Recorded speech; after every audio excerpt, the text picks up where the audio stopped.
अली हमेशा से एक ही ख्वाब देखता था, दुनिया देखना, ऊंची इमारतों के बीच घूमना, बर्फीले पहाड़ों पर चलना, समंदर के किनारे बैठकर गुरूबी आफताब देखना। इसकी दुनिया सिर्फ छोटे से मोहल्ले और तंग गलियों तक महदूद थी, मगर उसका दिल वो तो खुला आसमान चाहता था।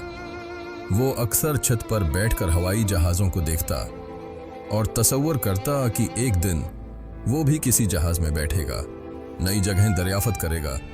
लेकिन हकीकत वो ख्वाबों जितनी खूबसूरत नहीं होती। अली का बाप बचपन में ही चल बसा था। माँ ने मेहनत मजदूरी करके उसे बड़ा किया और अब वही माँ बीमार थी। अली ने पढ़ाई छोड़ दी, काम शुरू कर दिया। पहले चाय के होटल पर, फिर एक वर्कशॉप में और फिर एक फैक्ट्री में। ख्वाब वो कहीं पीछे रह गए थे। फिर एक दिन अली ने अपने बचपन के दोस्त रेहान को देखा, जो एक कामयाब बिजनेसमैन बन चुका था। रेहान दबी से वापस आया था, खूबसूरत सूट पहने, कीमती घड़ी हाथ में और आंखों में एक चमक। अली ने हल्की मुस्कुराहट के साथ उसे देखा, जैसे कह रहा हो, कभी मैं भी यही चाहता था। यार अली, तू यहां? रेहान हैरान था।